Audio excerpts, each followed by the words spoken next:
Welcome, GLHF friends, to another Monday, which means another review. Today we have a throwback game from Atlas Games based right here in the Twin Cities of Minnesota.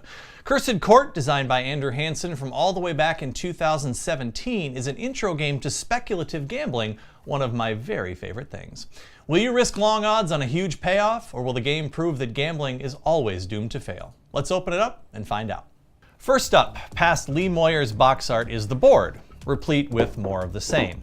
The art style was somewhat divisive in my playtest group, some of us loving it and others finding it a little too stylized. Art be subjective, yo. A 4-page rulebook is next, and this one delivers on giving you just the basics on how to play without being overly wordy or complex. The game is simple and the rulebook reflects that. Finally, we find the insert, with the channels provided to house the 6 different colored betting chips, a bag of crowns, and some score tokens. There's also a deck of cards here which form the basis of what you're going to bet on. Let's set up a game and I'll show you how to beat the house. Cursed Court takes place over 3 rounds, called years, divided up into 4 sections, predictably called seasons. Each year starts out with a single card dealt between players, not to them. Each player has the ability to look at the card between them and another player, which becomes shared information between them. The object is to place and keep your betting crown on a combination of cards that you believe is going to be put into play by year's end. Every season will have 1 card dealt face up, which becomes part of the tableau, but this one everyone knows about. When you place your betting crown on some betting position on the board, if you prefer, you can place it with tokens underneath. This makes it a stronger bet, requiring someone to double the amount of tokens if they want to bump your crown off the board. Once everyone has placed a crown that stays, a new face-up card is dealt to the tableau, and you bet again. In practice, this turns into a game of speculative betting, with a catch. You're going to want to try and bet on wagers that will pay off, obviously, given the limited information that you have. Also, you don't want to telegraph your secret information by placing a large bet on cards that you're sure are going to work. This naturally leads to bluffing, the lifeblood of any gambling game, and that mechanic for sure works here. If you spend early turns trying to get people to bump you off a space that is unlikely to pay off given what you know, then you can force them into wasting their precious coins backing that play. They know that you're going to be doing this, however, so you have a dilemma. Will you be wasting those 5 coins you just played on that opera space, which will pay out as 8 points if it comes up? Or even worse, will you feint towards a bluff only to have someone bite hard on it and have those exact cards come up in the oncoming seasons? It's this delicate balance between known and unknown that makes this game fantastic when it works and incredibly frustrating to play straight up.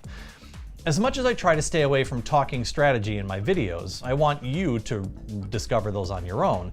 It's important here because if you play this game with only the information you have, it's going to be a very dull affair and you're going to wonder why I like it so much. I like it because it's a vessel for bluffing. If you've played cockroach poker on our recommendation, then you have an inkling of just how devious this game can get, only on a grander scale. If not, trust me when I say that to unlock this game's real potential, lying is a must-do. At game's end, Cursed Court is a fine example of what happens when a single mechanic takes precedence over the whole experience. The specific action of placing bets on something that may never happen feels great when it pays off, and what's left is an exercise in bluffing, which I personally love, but I also understand that not everyone wants to spend 45 minutes playing mind games. To each their own. Let's go through our checklist. In the box, rulebook clear and non-gender pronouns. The game's explanations are clear and no gender pronouns are used, opting instead for a player or the player who. Iconography clear. Yes, despite the abundance of characters all feeling in theme, each is distinct enough that you'll know immediately who's who. Packaging well done. The insert for Cursed Court does a great job of keeping everything in place, a great success considering the amount of what's here. On the table, good representation. There's plenty of masculine and feminine characters in the mix, and with the exception of the courtesan character, none of the women feel like they're just here for sex appeal. Given the theme, I applaud Atlas for the art overall. Component quality. The plastic chips are a little bit light, but do a good job of sticking together, and the crowns sit on top nicely. The cards overall have a good feel to them and will hold up well over time, especially when sleeved.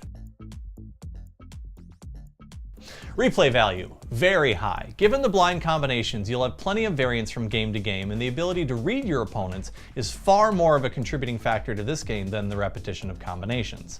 Fun to lose? Not really. In practice, you're going to end up placing speculation bets on combinations that may never happen, and you'll struggle to find the balance between safe and long odds. At least we did. We'll stop short of giving Cursed Court a full GLHF recommendation, but I will hedge that bet with the notice that this game is really going to depend on the betting nature of the people you play it with. A group of free and fast-dealing gamblers will have a hilarious time as long as they don't mind losing long bets often. A group that plays it tight and only bets on what they can see will find themselves frustrated at the limited action available to that particular playstyle. So, if this game looks like fun to you, follow my advice. Loosen up. I'm Nicholas, and please help protect the game population. Always sleeve your cards.